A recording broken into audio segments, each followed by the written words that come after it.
Hey guys, can you hear me?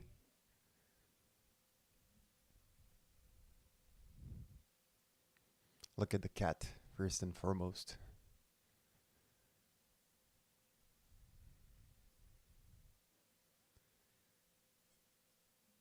Might have some focusing issues.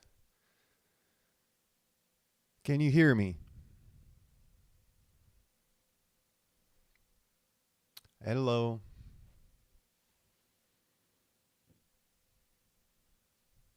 Can you hear me? Okay, good. Hi.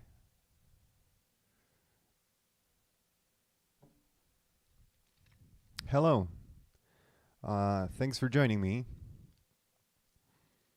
Um, morning. Depending on the time zone. Good morning or good evening. Um, we're just gonna chat a while for a couple of minutes until some other guests of mine will arrive. I'm sorry, let me just try and focus. Yeah, that's much better. Apologies for the dusty state of my mouse pad, and but that's how cats be. And yeah, so YouTube is telling me I've got an excellent connection, so you people should be seeing me pretty well. Um, Apologies for the scars on my hand. My adventure to the flea market today has been, let's say, very fruitful, but at a severe cost. So I got two nasty scratches. Um, I bought an Agilent Youth 1233B with a bad OLED display to repair. Why did you get an OLED, the one with the OLED display? Did you find the signal paths video on the replacement OLEDs? Those things were mostly crib deaths. Right, about 4 minutes to 7 o'clock. I am in Romania. Hello. So, quite a lot of coworkers of mine. I shouldn't give away any company secrets. Hi. Hello. Hello. Um, no, don't worry. I'm not gonna give away any company secrets.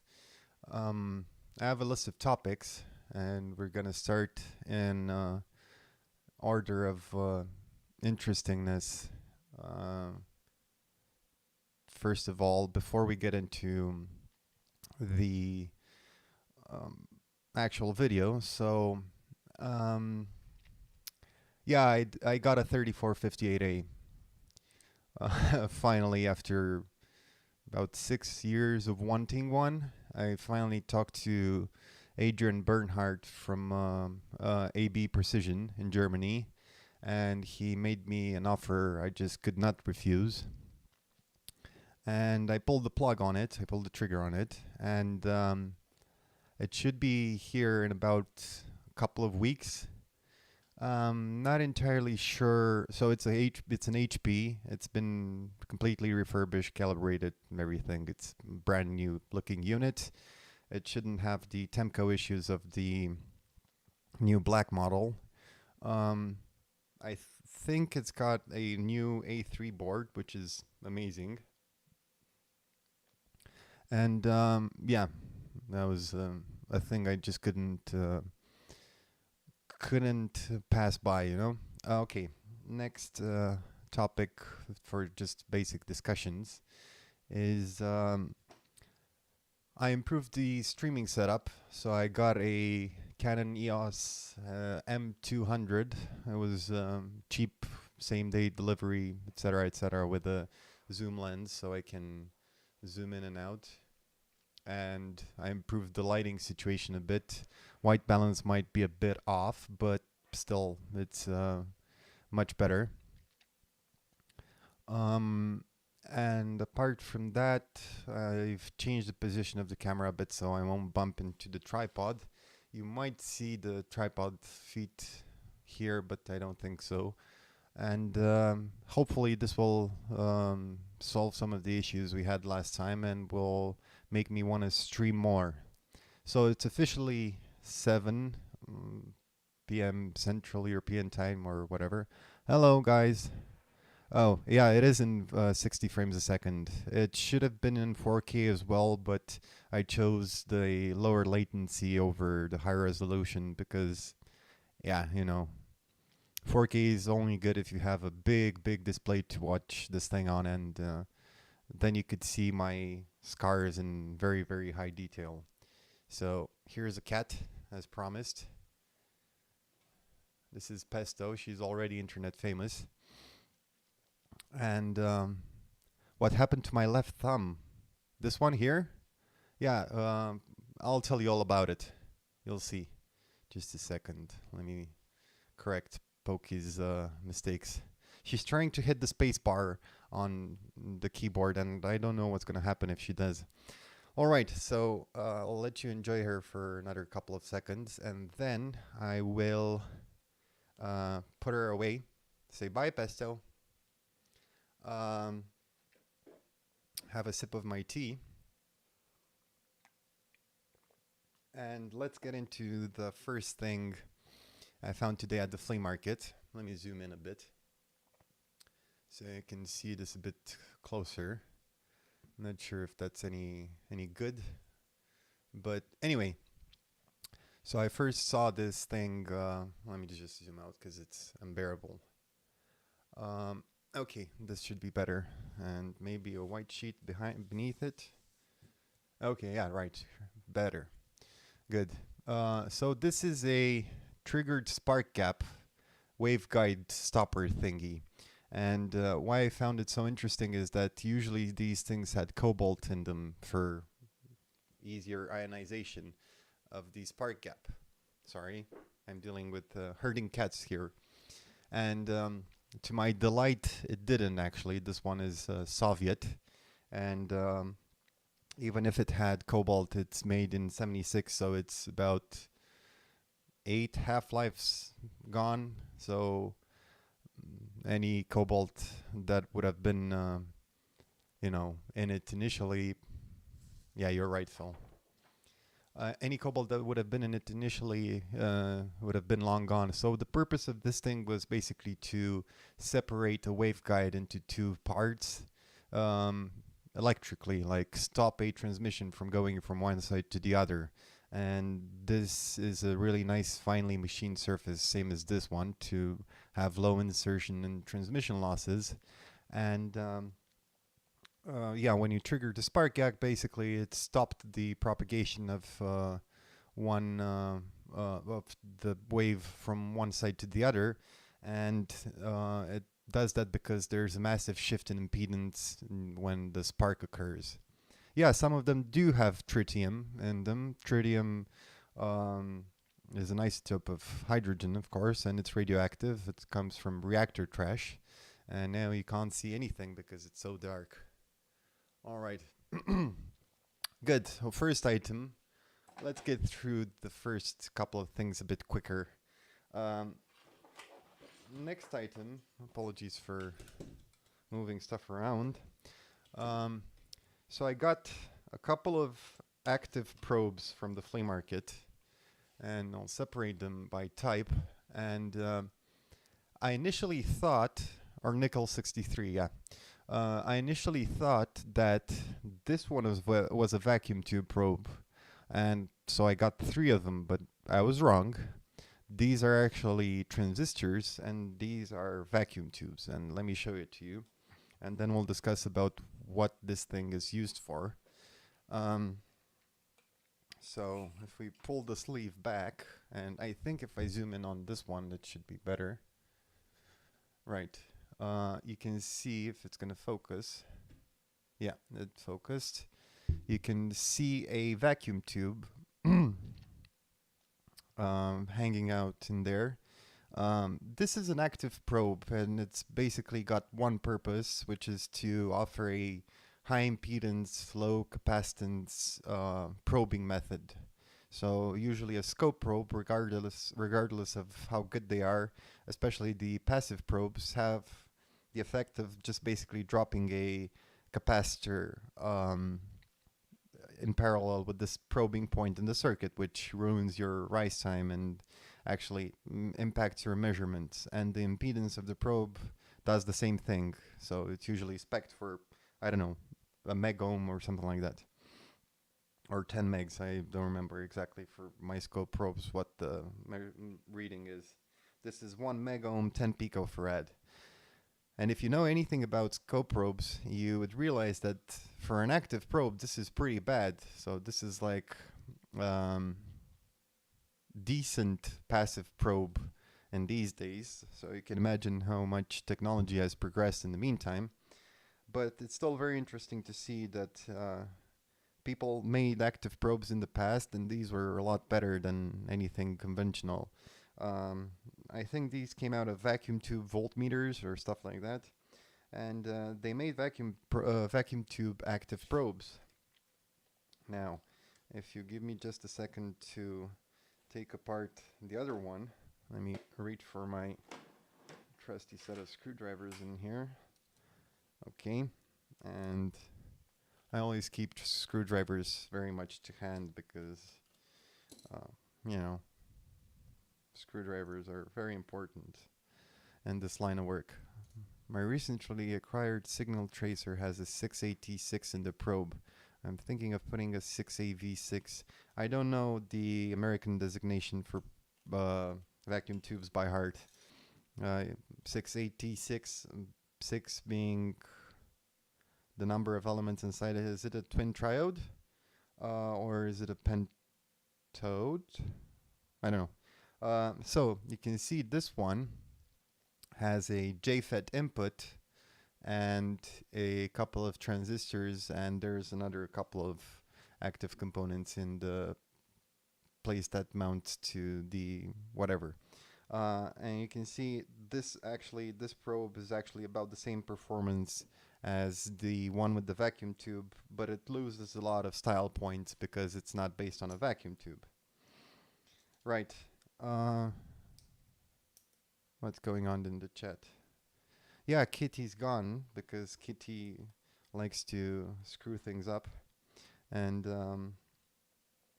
you know, I don't want her smashing into my tripod or doing anything careless. And, by the way, these are all Soviet probes. Oh, I also got another mass of vacuum tubes today from the Fleamarket, but I won't bother you and bore you with showing you another couple of bags of vacuum tubes because dual diode with 6-volt filaments. Okay, so you want more gain. I got another mixed bag, couple of mixed bags of vacuum tubes again because, of course, and they're all neatly tucked away, packaged, and ready to be, you know, just put away in storage and used whenever I need them. Let's get into something a bit more interesting. And wait a second. I think you can hear me move things around, shuffle things around. In the interest of keeping things not very boring, I took the liberty of carefully taking this thing apart. It was I think a JVC or Panasonic Vidicon camera. So you can see it's got a Vidicon tube, and I think you already know by now that I really like Vidicon tubes. And sadly it doesn't work. I tried powering it on, I tried putting a lens on, it just doesn't want to respond to anything. But what we can do is we can try and extricate this Vidicon tube assembly. This is the lens mount. We can try and take it out and have a look at the tube. Maybe it's the same type as the one I found a couple of weeks back, and maybe if I just swap them one for the other, I'll be lucky enough to have a working Vidicon camera, not like anybody needs it. So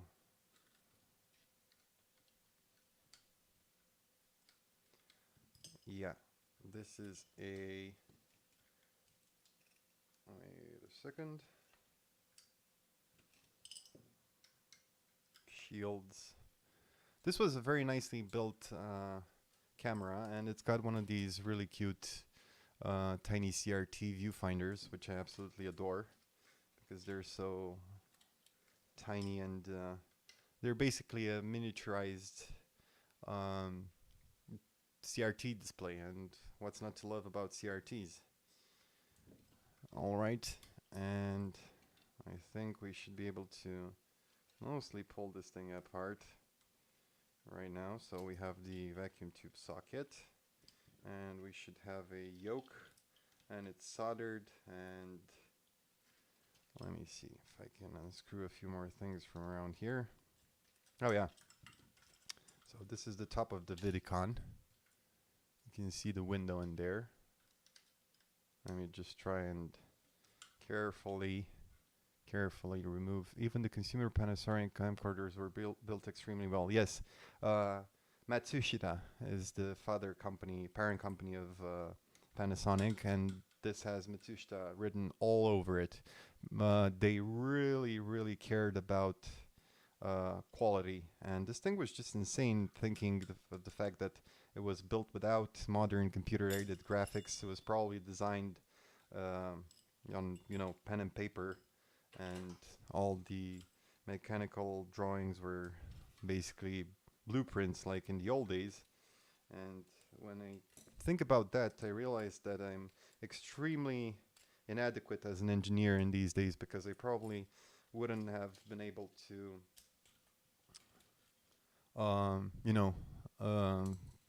be as efficient without today's so we have an S4089P Matsushita, made in Japan, Vidicon tube. They were the first to have piezo microfocus. Yes, they were.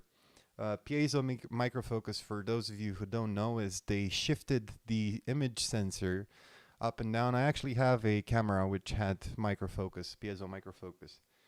They shifted the image sensor up and down in the plane of the in the focal plane, in order to trim the focus perfectly. And it wasn't like full on autofocus. The autofocus was just a regular little electric motor in the lens, but the microfocus was just to get that extra bit of perfect sharpness in the in the image. And we have the Vidicon tube. I don't know if you can see it. It's very reflective, and you can see some patterning on the front of it. And you can see just how complex these things were, like electrically inside. They're just beautiful. Let me zoom in a bit. And let me just focus.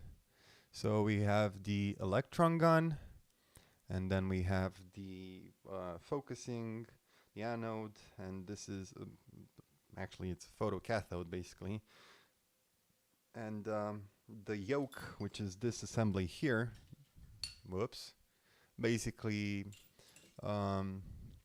scans, as I've said in the previous video, scans an electron beam across the front of the sensor, front of the tube, and it collects the charges that are built up on the photocathode, and by measuring the amount of charge in each region, you can build an image. This is actually a color Vidicon tube, and I have no idea how that works. I'm assuming it's something related.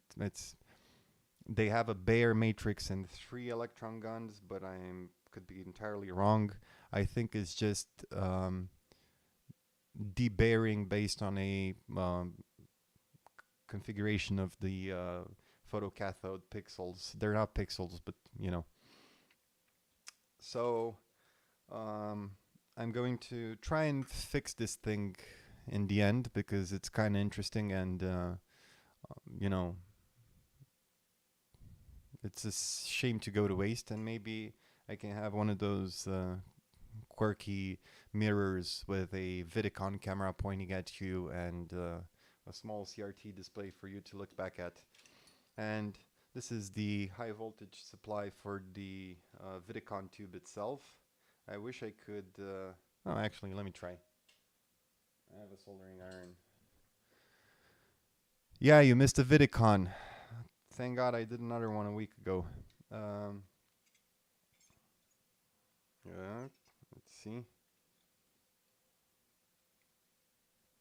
Okay, and this is one. Can you see what I'm doing? I can barely see what I'm doing. Okay, and let's try and extract this thing carefully.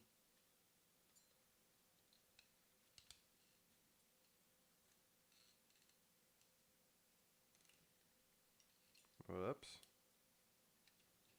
Let's go to the other side for a bit. The video is somewhat dark today though. No, I have a pace. I'm sorry. Let me just screw around a bit with the exposure, but after I get past this segment right here. Okay, I lost patience. Snips it is.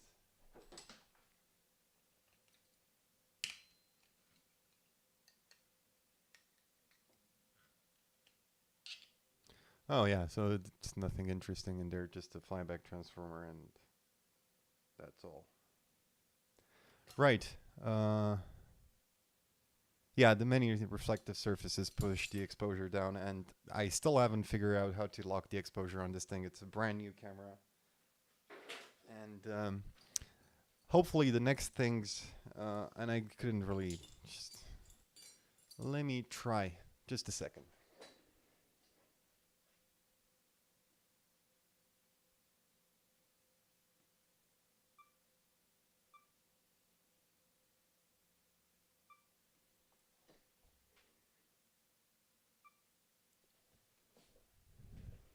Now my hands look like I have a disease, but the exposure should stay constant. Okay, so exposure doesn't shift. Right.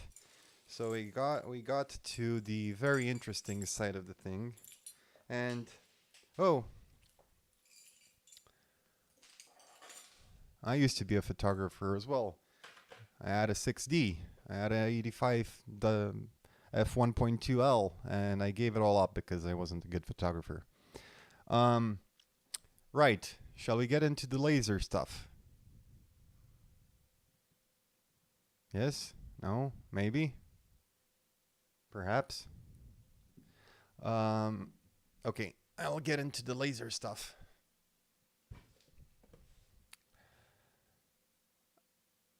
This is a very, very interesting piece of kit. So, it's made by Geolasers,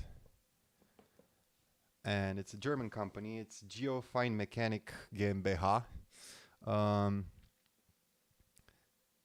Geo, probably geology, or that's the guy's name. Doctor. No, it's not Doctor somebody. Let me put this somewhere safe. So this was a very interesting device. I am not entirely sure I've ever seen anything like it before. You can see there's this peg here marked 200.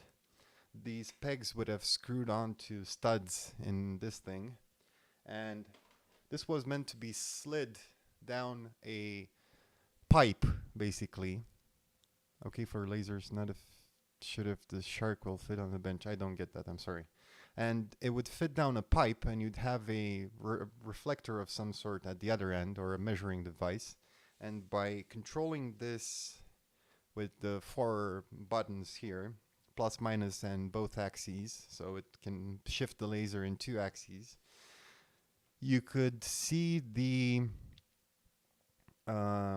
pitch and yaw or dip and of the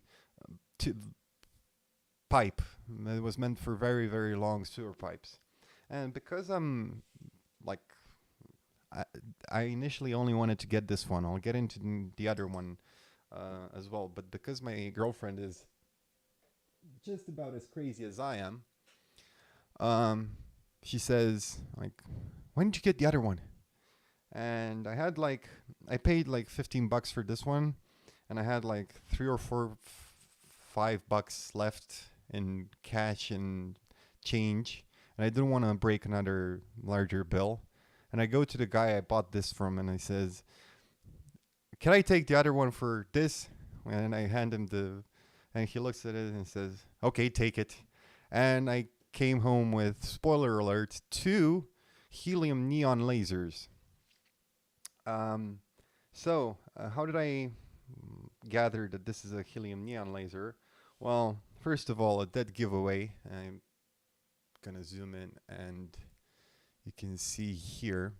So, Leistung, I think, means power, and this should be power density, power something like that. And lambda means wavelength. It's between 600 and 700 nanometers.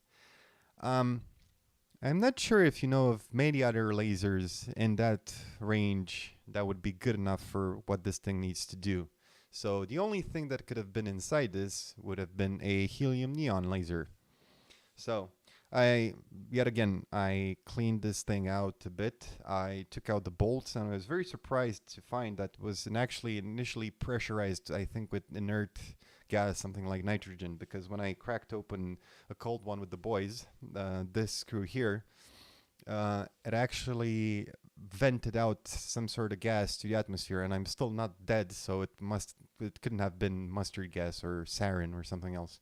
So it was probably purged with nitrogen to prevent fogging and condensation on the laser optics inside. So drum roll, please. Carefuling, carefuling.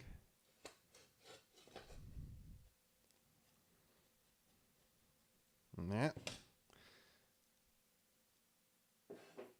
Okay. So just look at it in all its glory.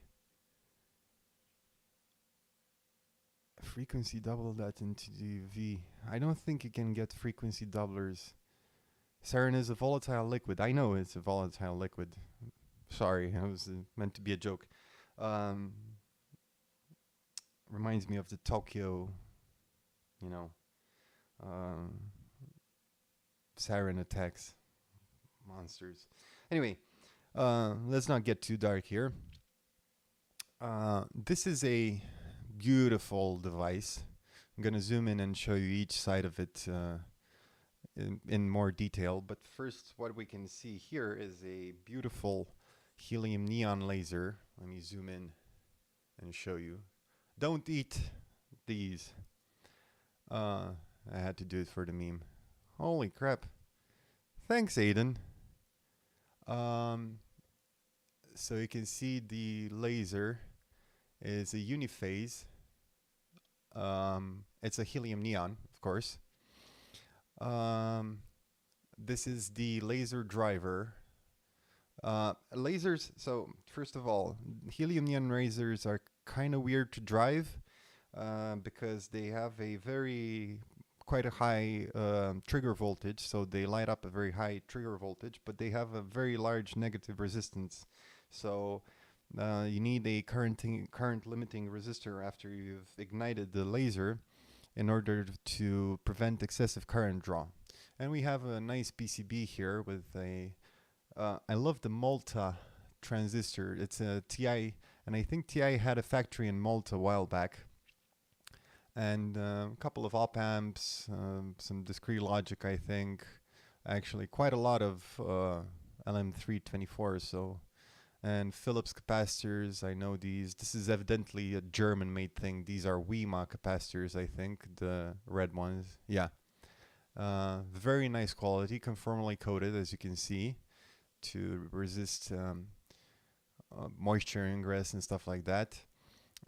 These are all, so the electric motor is inside here. Is it too dark? Do I need to increase the brightness a bit? These are all mini motor made electric motors, and just beautiful gearing and everything. And if you give me a couple of seconds, I'll try and rig up a long enough cable so we can actually turn this thing on, because I figured it out. It didn't take a lot of time at all. And let me just, and So I have two cables here. I'm going to try and not short things out too bad. And I need voltage. It runs on 12 volts. And current, it needs about 500 something milliamps when it's doing stuff. And if we look inside, the positive is the bottom terminal in the socket. You won't be able to see it. And the negative, and I'm going to spark things out a bit until the negative is the entire case apparently. And I think you can see the laser lighting up. And I think you can also see the motors running. This is a very weak laser. It's about on the same level of power as one of those laser pointers. But what differentiates it from regular laser pointer is its spectral purity and the fact that it's a very, very stable wavelength. Let me just have a sip of my tea because my throat is running dry.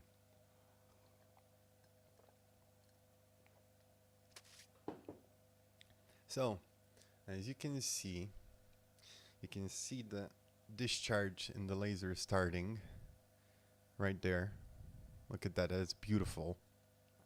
And it's doing that, it's not just tripping out, and it's intentionally doing that pulse thingy. And hi, whoops, I am messing with friggin' lasers. Whoops, just a second. Let me position this thing so as we can see what's going on in here. So you'll see that one of the motors right now is spinning, that one. Let me zoom out a bit so you can see entirely what's going on.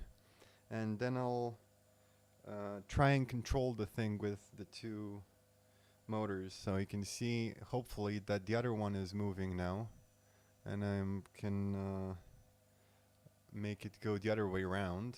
So right, and this one is gonna move now, and it's aligning the beam. Basically it's moving the beam, so it's centering it. So your end goal with this device would have been to perfectly, or as close as possible, center the beam in a pipe.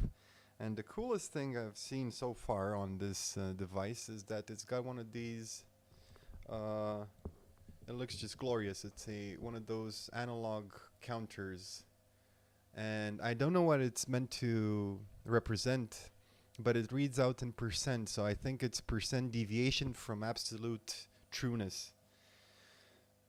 But just look at it. Like, it's glorious, and I don't even know if I would tear this thing apart because it's just so pretty. And let's look a bit at the construction in more detail. So I'm not going to turn it on because I don't want to short things out too much. But we have a nice little lead screw with two limit switches, and another one, another limit switch on this side. So these are to prevent the mechanism from shattering into one of the sides, one of the extremes of the travel. And then we have a couple of truss rods holding the top and bottom of the assembly together, and they're probably tuned to a specific length so that you have a concentricity of the front element and the rear element. And the beam path is actually quite interesting. So you can see that the laser is at an angle, and that's intentional.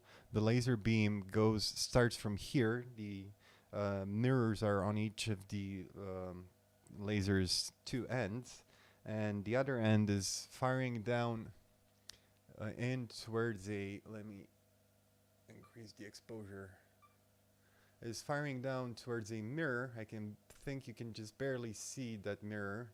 So if I cover the front of the lens, you can see the yellow spot disappearing, and you can see that point there is a mirror which reflects the light through this tube here and puts it out through this lens in the front.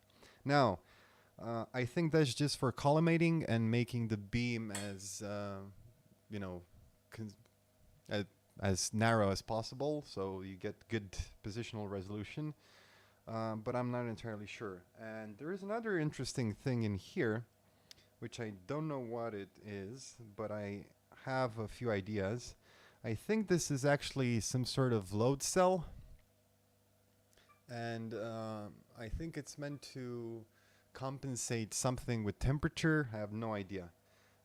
We can try and take it apart a bit, or you decide if you want me to completely tear this thing apart and extract the individual components. Let me know, and I'll do as you decide because the viewer is always right. While you decide, and it's not the first come first served, you have to see an overwhelming majority of people saying that yeah, take it apart, or no, leave it. Well, in the meantime, I'll tell you about one of the highlights of my week. We had a very distinguished guest come over. Me too, I kind of like that it works. We had a very distinguished guest over at work. Um, a I don't know if you know him personally or any, but we were visited by the CTO for India and EMEA, so European market, basically India and Europe, of Tektronix.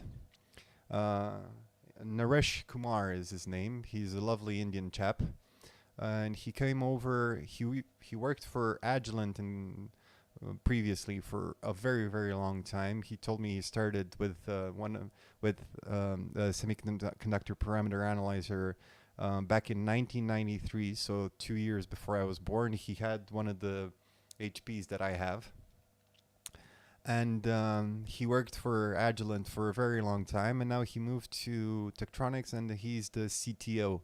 And he came over to ask us for feedback on Tektronix scopes, and I did turn it on. You missed it. Let me turn it on again, just for you. Don't turn it on, take it apart. Okay. Wait a second. Wait.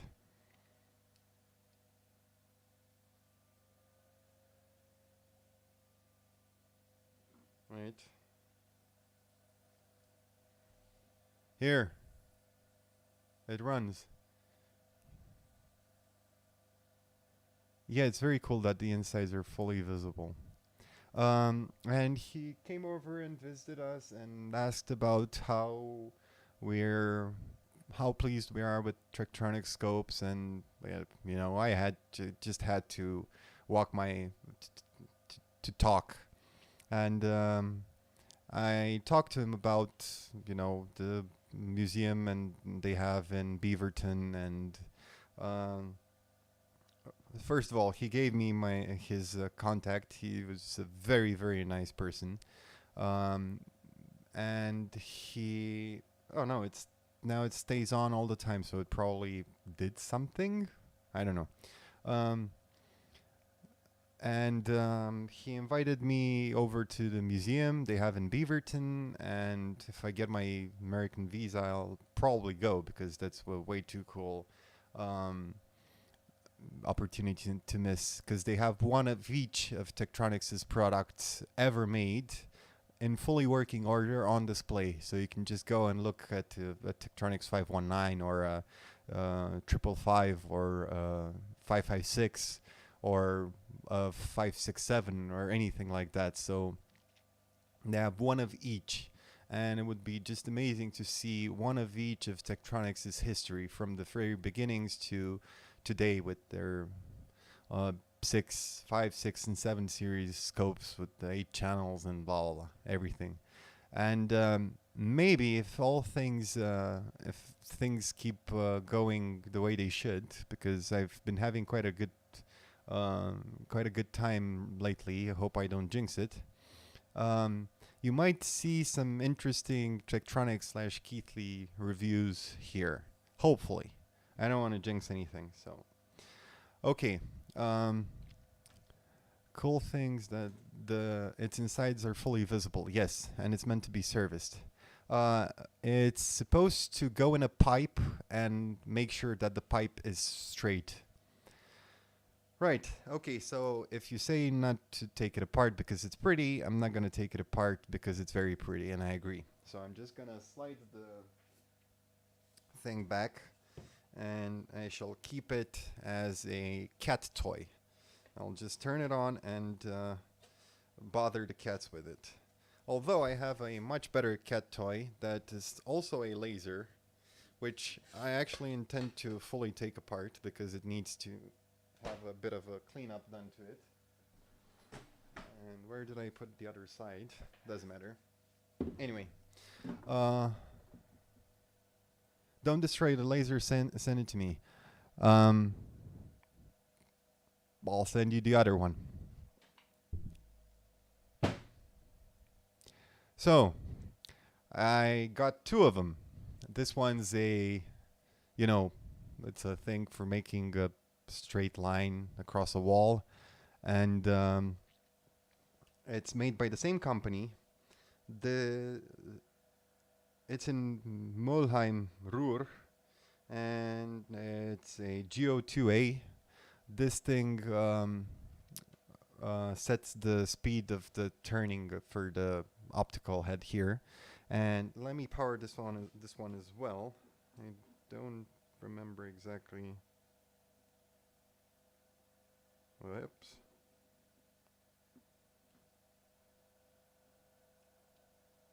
Okay. Wait.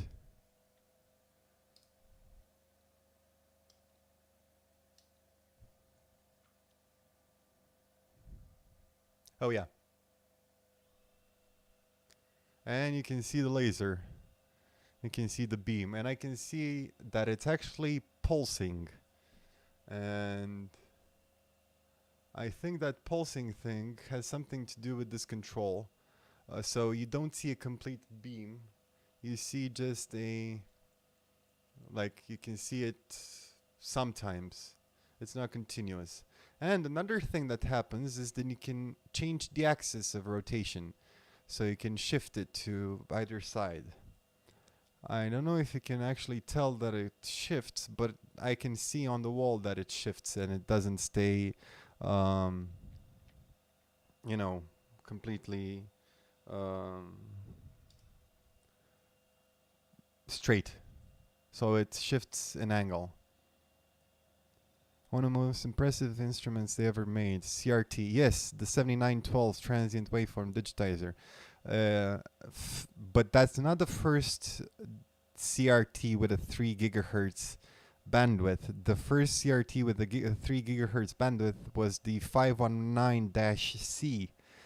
It's a distributed deflection CRT, so the deflection plates are fed directly the input signal, so you feed the input signal directly to the plates, and to minimize the capacitance, they're actually split into multiple sections, and the deflection is distributed, but it has the disadvantage that it only has one sensitivity for the vertical, so yeah. 70, Jesus Christ, the 3 gigahertz bandwidth CRT is just, nobody would ever make something like that anymore. Why would they, right? So let me get a flat head, or a pan head, depending on what part of the world you are from. I'm going to leave it together, and maybe I'll send Vinny this one. This one is another, as I said, another helium neon laser. It also works. I paid $30 for the both of them or something like that. And no, they don't come from the Ukraine or from Ukraine. No, he hasn't. They never come from Ukraine. They actually come from out to the west. So the things from the flea markets that I usually find are from either Soviet, but those are military surplus from Romania, or they're Western, so they're made in Germany, made in England, stuff like that. Who is that guy? I don't know him. Is he? Oh, Electrovlog? Or Voltlog. Cause yeah, he did contact me, but I don't really follow the email address for the channel. Yeah, Voltlog. Yeah, he did contact me at a certain point, and he wanted to know where I go for the flea market, and I told him because it's no secret. And yeah, so we have a PCB. Let me turn down the exposure just a tad, because it's kind of bright now, and we can't see what's happening on a PCB. And keen-eyed observers will actually observe a mercury switch. Jesus, focus. Apologies for the changes in. Oh, let me just zoom in. I can do this. Apologies for the change in white balance. I still have to figure out lighting. Everything is working fine apart from lighting.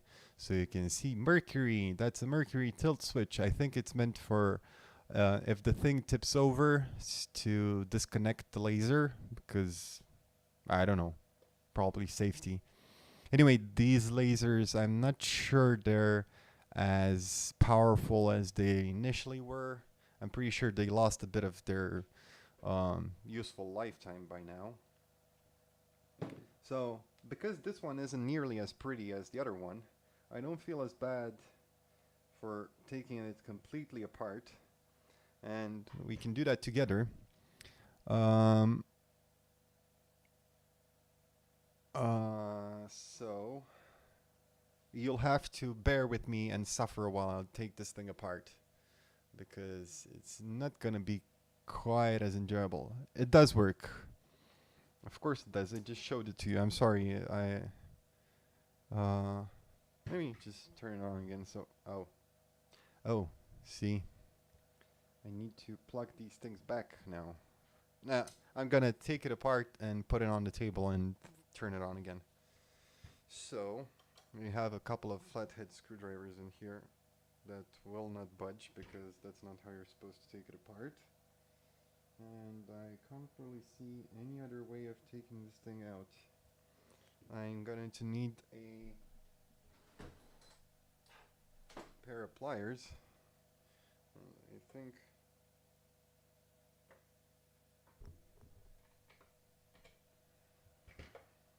Right.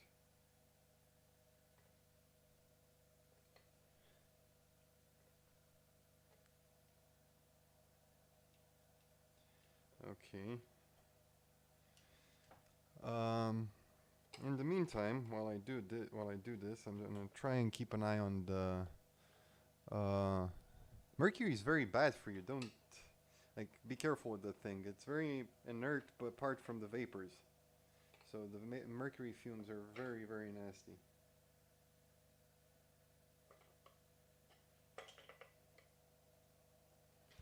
I actually only had one mercury switch like this ever, and I gave it away to a friend because I was too angsty to keep it.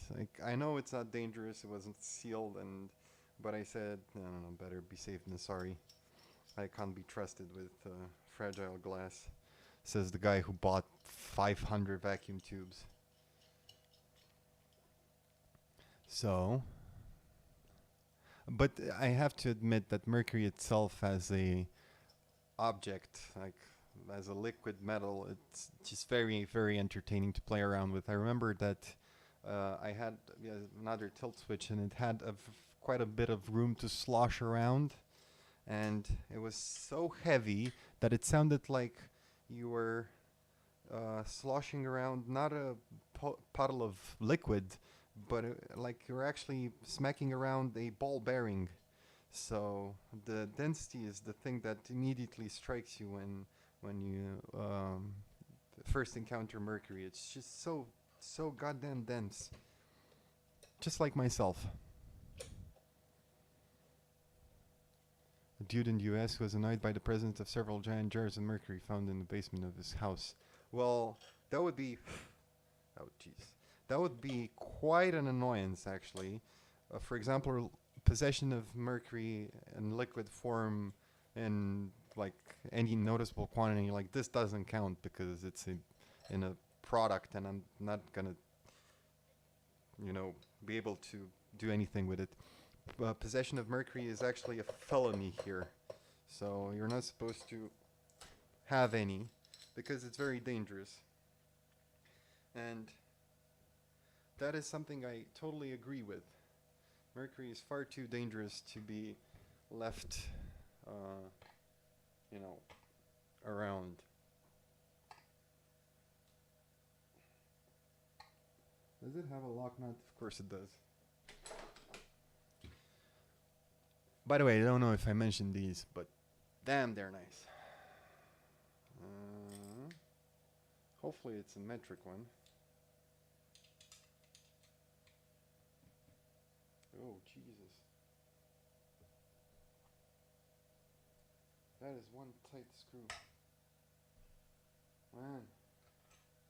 I don't know if you realized just how much force I put on this thing, but I actually had to break the thread locker, and that wasn't pleasant at all. So I released one of the sides, but here's the thing. There's another one here, and I have no idea what to do about it. I'm gonna try and torture it with a small sharp screwdriver. Oh, this is gonna be much easier than I expected. It is overly harsh, I agree. But the thing is that felony, I don't think felony is the correct term. I don't think you can actually go to prison for something else than trafficking mercury, but you can get in serious trouble.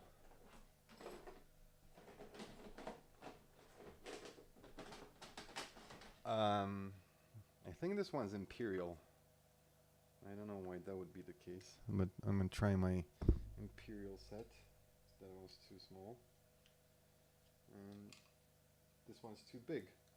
So what is it? That one's too small, too big. Maybe this one? Nope. Okay, so we might be stuck here.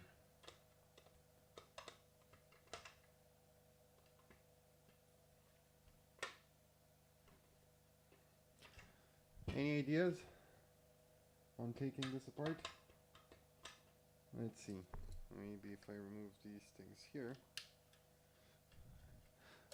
Possession of mercury in the EU. Yeah, that was my thought as well. Imperial German equipment. Oh wow, this is gonna be a bear to take apart. Okay. Let's see. How can we do this as nice as possible? First of all, okay, I lined it up so I can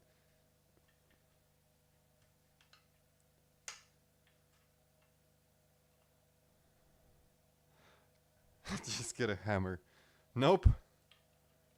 I want that. I'm sorry about the contrast. Let me try something in OBS. Well, it's Israeli. I'm trying not to break it. Israelis have gotten a lot of technology from the Americans, so obviously they were going to use metric stuff, right? Okay.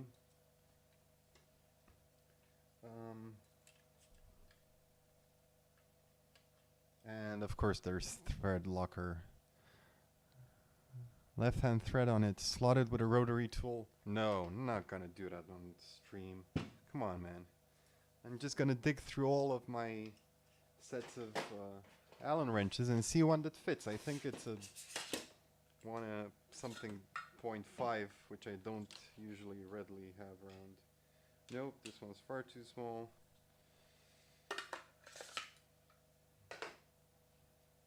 Or what the hell?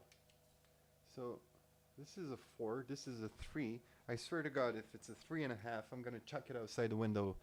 And well, I don't even have a rotary tool anymore. I don't know where it is. Wait, let me find where I put the other set of screwdrivers and stuff.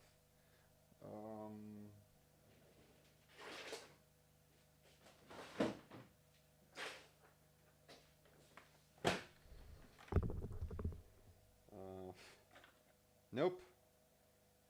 Maybe.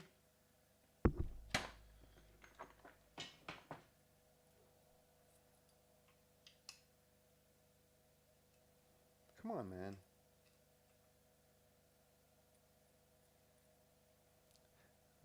Yeah, I had 3 slots on the screws to indicate that.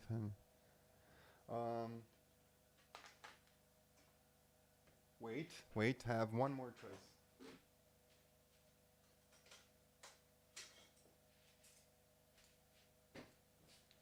So 2.5.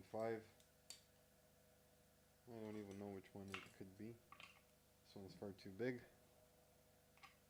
This one's far too small. Try with Torx. If I break a Torx wrench, it's your fault. Right, let's heave on it. Yep, that works.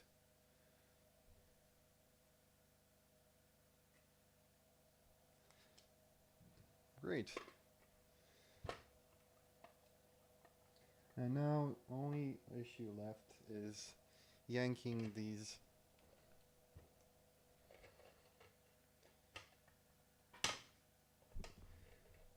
things out, which is going to prove quite difficult.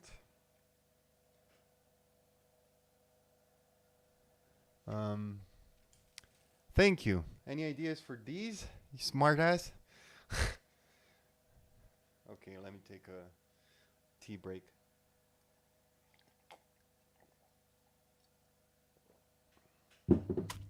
Maybe that jazz was British standard Whitworth. Yes. Maybe. Perhaps.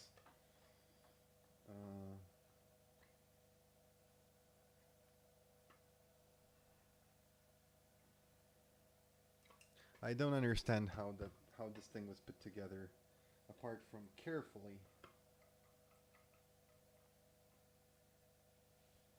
Like, it's insane. I think you can extract just the laser tube itself, but you know, that would be a bad idea.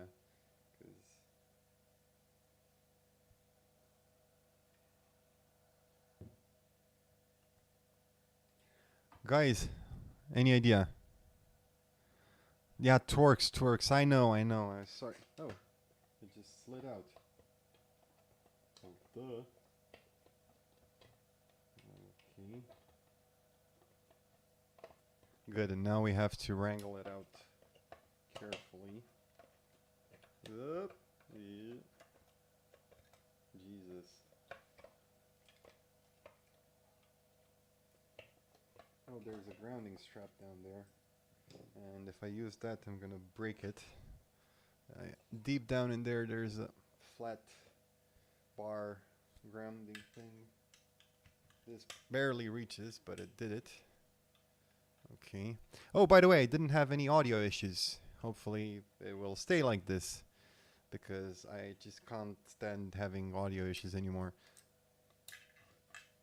There's a magnet in there, I think, apparently. And I might have missed something else as well. Can you see what I'm doing? Can you? Huh?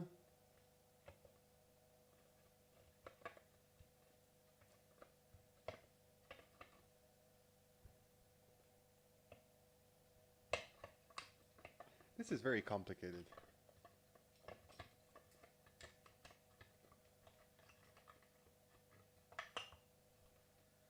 Wait.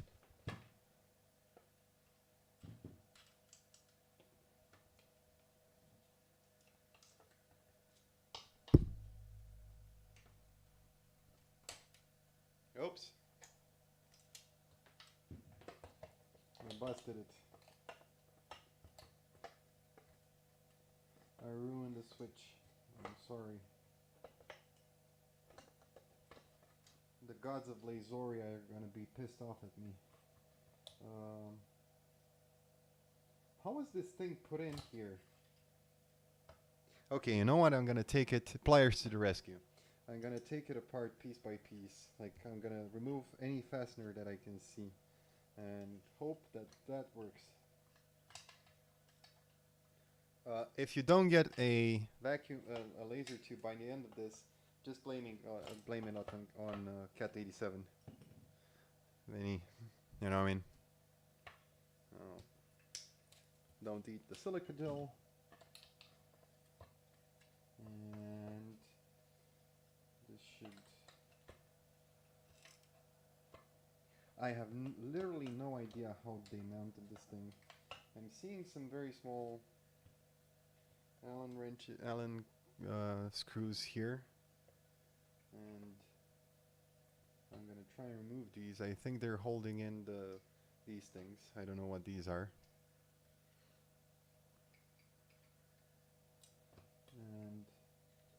But this is gonna be a challenge. Like, yeah, can you still hear me? I think you still can. Okay.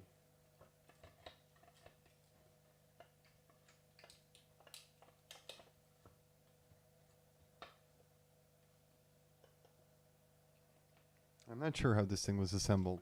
Pliers to the rescue. Yes, always pliers to the rescue, but they're not the be-all and end-all of solutions.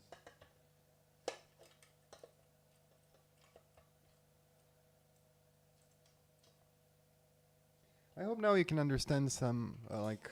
Oh, thank you. What is it? What is up with people spending money on me? That's very unnecessary, but it's very highly appreciated as well.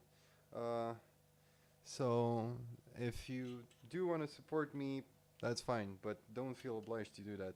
I believe that people should only spend money on things that they need or that have worth to them. So, if you donate, I'll think that my doing what I'm doing has worth to you, and that feels great. Don't take your donation back, please. I'm starving. And I have been starving for a while. That 3458A wasn't cheap. Yes, I will get a lapel mic. I'm currently using one of these hot mics.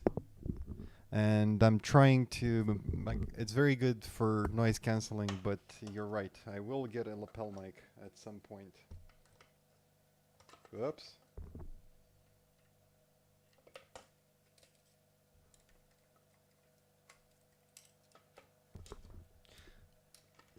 How is this thing put together? Can anybody... 10 Canadian dollars is 36.53 RON. Yes, it is. And so what? It's what that person decided to do to donate, and I'm very grateful.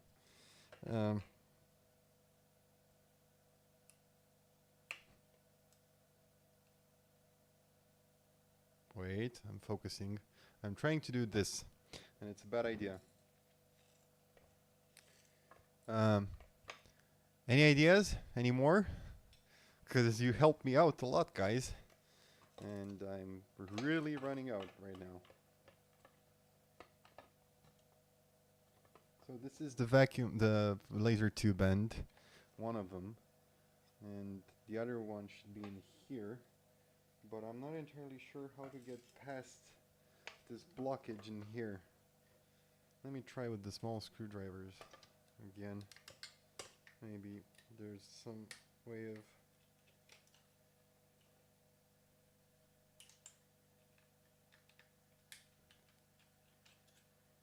$10 Canadian rubles or rupees or whatever. Canadian dollars are very pretty.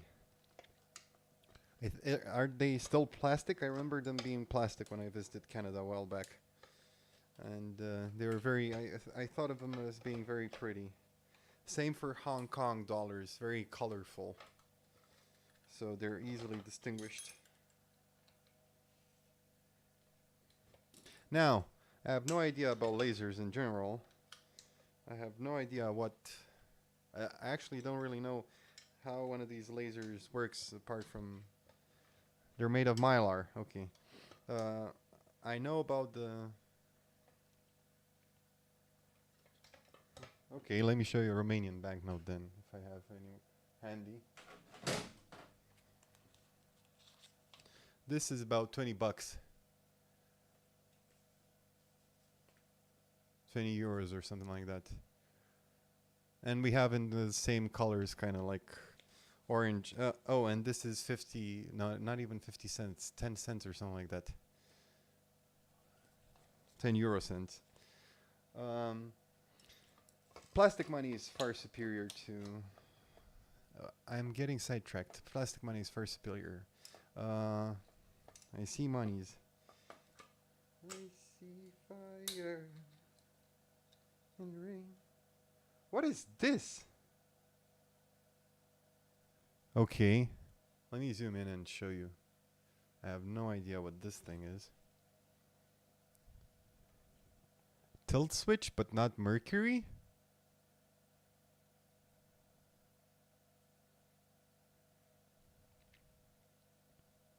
No, really. Maple scent?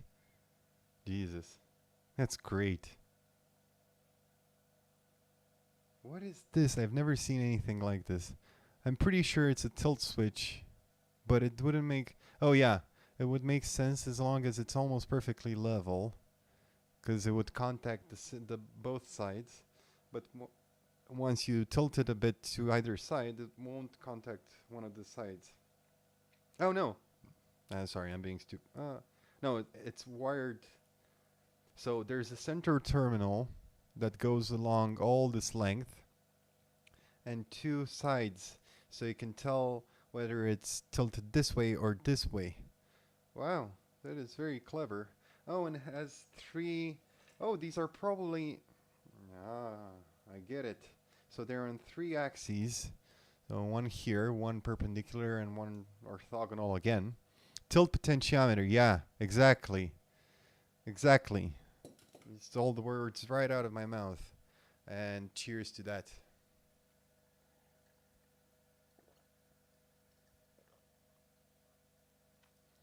Romanian ones have the same thing, the diffraction grating.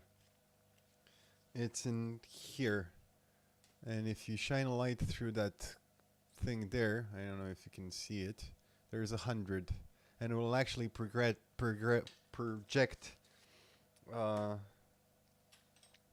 the value. I don't think it's an actual potentiometer, tilt potentiometer, but I think it's just a bidirectional tilt switch.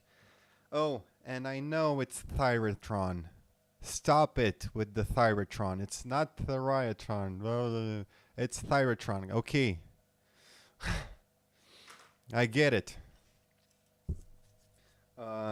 Somebody on this server, on this stream present right now, one of the guests actually sent me an MP3 file with the correct pronunciation just to rub it in. You know who you are. In a total station as the horizontal position sensor. Yes, it must be some sort of conductive liquid inside it. Otherwise, it wouldn't make any sense. Right. Let me see how I can... There's a lot of silicone goop on these things, and they're very, very well secured. Those Germans can sure as hell... Oh no, it's epoxy. It's not even silicone. There's a clear layer of epoxy underneath the switch. I'm starting to wonder whether this thing was actually meant to be taken apart anymore. Like, it seems to be so insanely put together that I'm not sure that it was ever meant to be replaced, repaired, or anything like that. Let me zoom out again so you can see what's going on. And the funny thing is that this is a cast box, like it's completely cast and well, a bit machined on one side, but the casting is just incredible. Like, there's I think it's sandcast. It has to be, because otherwise you couldn't have gotten this core out. So it can't be injection molded or die cast. It must have been sandcast, and the rough texture on the inside actually goes to show that that's probably the case. But that means that the only way this assembly is gonna go out, exit, leave. Okay, progress. I'm gonna call this progress.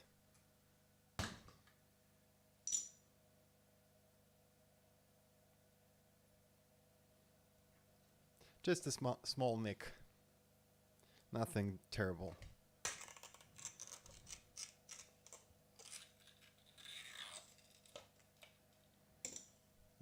Glass. And I'm bleeding, and you won't see that.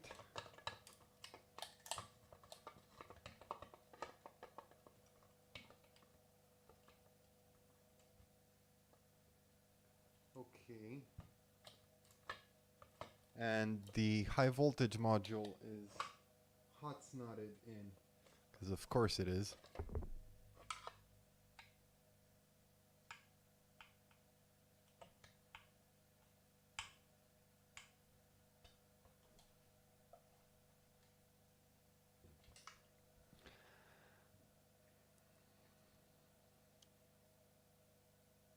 That's kind of a, I won't show you, but that's kind of a nasty slice I got in my finger. I won't be able to play guitar tomorrow. Wait a second, I need to put a band-aid. I'll be right back.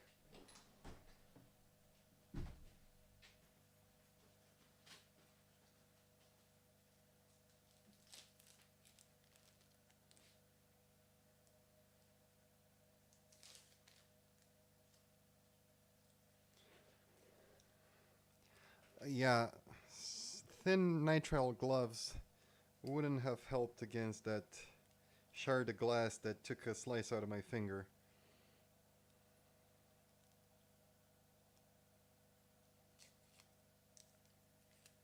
Okay, thank God it was. See, all better now. I want to see it assembled back and working. Well, you won't. You don't deserve it. Right. So you can actually say now that I've put blood, sweat, and tears into this live stream, because if I keep bleeding, I'm gonna start crying on camera.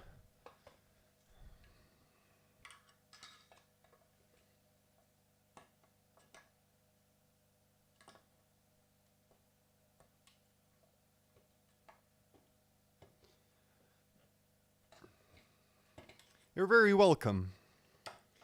It was totally worth the $10 I got. Okay, we're making progress. Apologies, it's taking so long, but yep.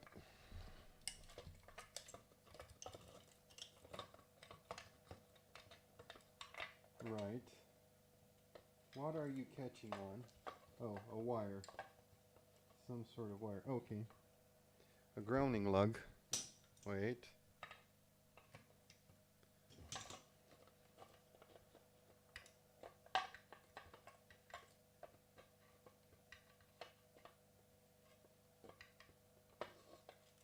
Finally. Jesus.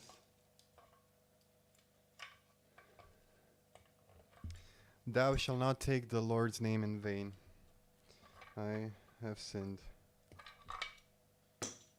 Man. Okay. We can ditch the box and have a look at this now. So, let me zoom in a bit. Uniphase, 1250 volts DC at 4 milliamps. I think plenty enough to kill you. This is the mirror.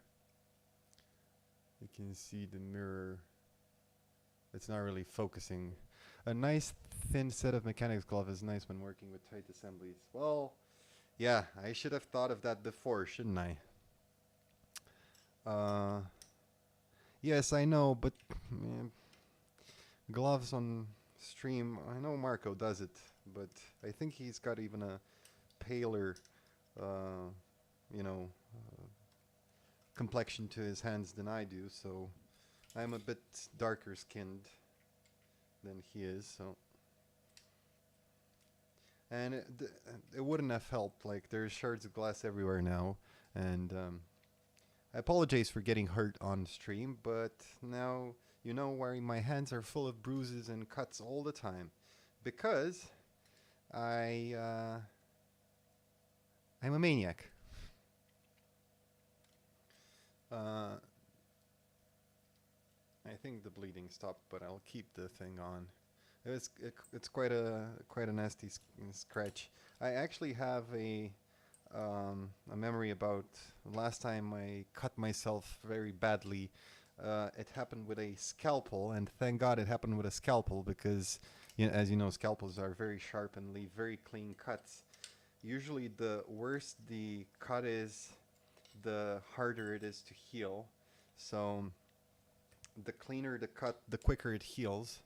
And that cut was so clean that it closed. It was deep. It was almost to the bone, and on one of my fingers. But it was so clean that it healed very, very quickly, extremely quickly, like in less than a few days. And um, anybody know about lasers? Can you just? Oh, I have to desolder this now, don't I? Yep, I do. Carefully, carefully, carefully. Right. So we'll shall extricate this carefully. And CV Radiation Inc. Manufacturer Aira. Distributed by.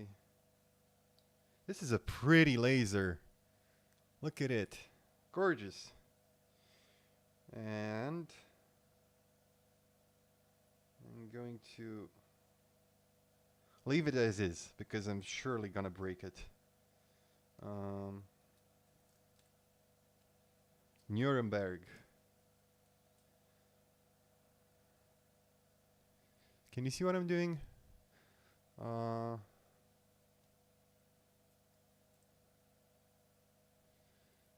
I'm trying to take the sticker off to see deeper underneath it. Oops. LT1RG microtube.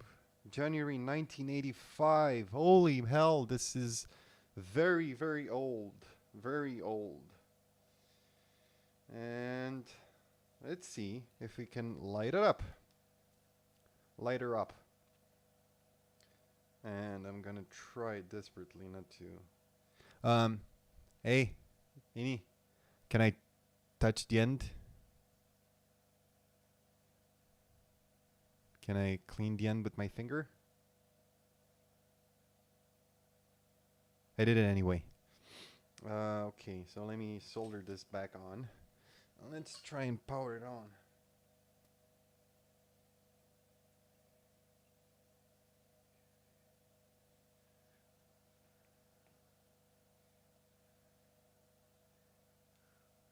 Right, so.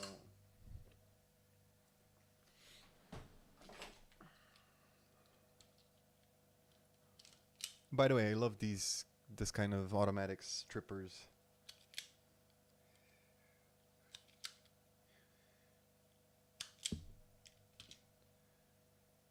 And I still got 12 volts hanging around on the table here.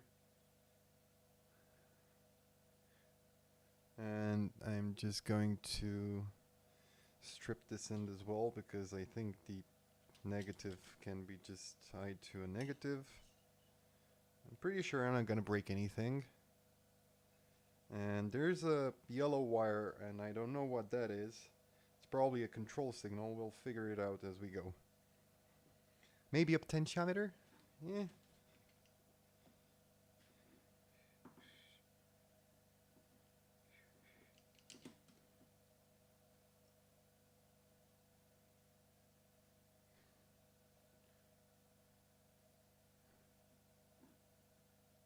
Oh, maybe. If I put this to ground, it will light up. Yeah.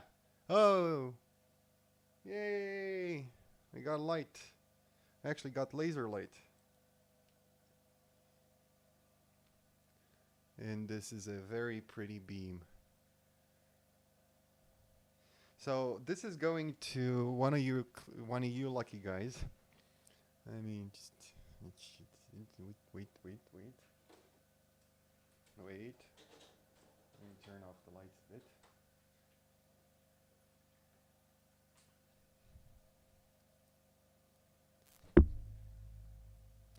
I'm glad you didn't see that because I was in the dark, but I shocked myself a bit. Anyway, I'm fine. So let me turn.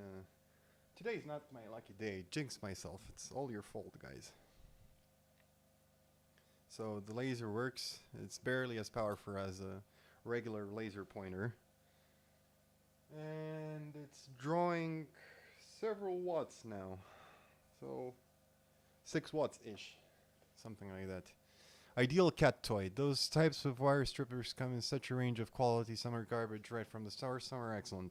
These are very good, but they don't work for the range of thickness of wire that they say they do.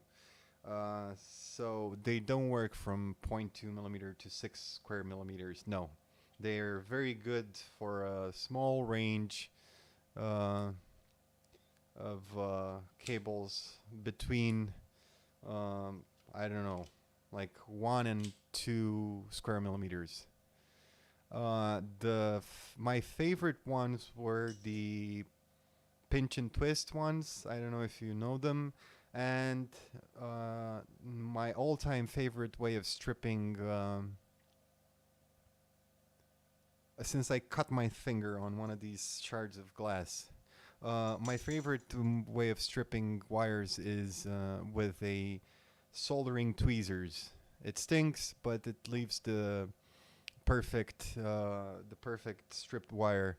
It never nicks the wire, and you're always going to be sure that it's the best wire stripped ever. So, yeah, this is a old helium neon laser now. Very, very old. I'm surprised it even works anymore. And the discharge is just gorgeous. So you can see there's a discharge in here, and the active medium, I think, is in this center piece here in this bar. Let me the lasing medium. So there's a discharge forming in there. You can see it with my tortured pinky.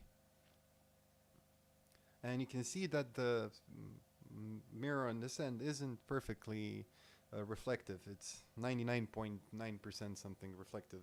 Let me focus. Oh yeah, okay, it focused. So you can see the plasma discharge, and I think the lasing medium is this rod in here. I'm not entirely sure. Somebody might be able to correct me if I'm wrong. But yeah, extricated a very nice laser out of that thing. Very, very, very good. Yes, I think Teledyne made, like not Teledyne LaCroix, I think the first, they're called thermal wire strippers, and they're specified in NASA's handbook for soldering. You're not allowed to use anything else for stripping wires other than thermal strippers if you're going to do stuff to NASA standards. American Beauty makes them. I've never heard of American Beauty. I've heard of American Psycho, but I've never heard of American Beauty. Is that a tool company? All right. So yeah, I think this is gonna be it for today. Oldest American maker of soldering irons. Really? I think this is gonna be it for this evening, as it's almost an hour and a half now, and also thermal stripping for civilian aeronautical. Yeah, exactly. Because when you strip a cable with regular strippers like these, Uh, no matter how good the strippers are, and as I said, these don't work well for a specific range of wire diameters, you're going to nick the wires regardless of how careful you are. You're always going to cut into the wire itself.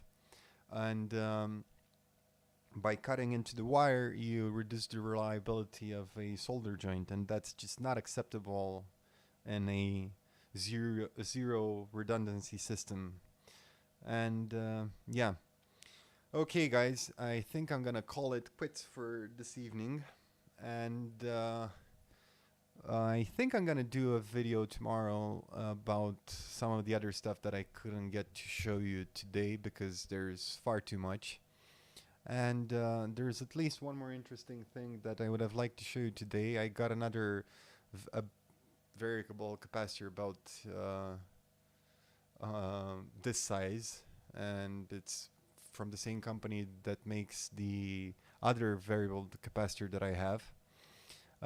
You're very welcome. I bled for you on camera. YouTube's gonna ban my channel, of course. And I'll do a video about that. I need to fix it up first because the adjustment knob is non-existent, so I'm gonna have to 3D print something or figure something out like that. But thank you very, very much for joining me. Everything has gone really, really well. No audio issues. I still need to figure out the lighting and the exposure a bit, but yeah, it's gonna get better. And thank you. And I'll see you next week. Hopefully another live stream with the rest of the things that I found, because this is like less than a half. Take care, guys. Have a nice evening. Bye.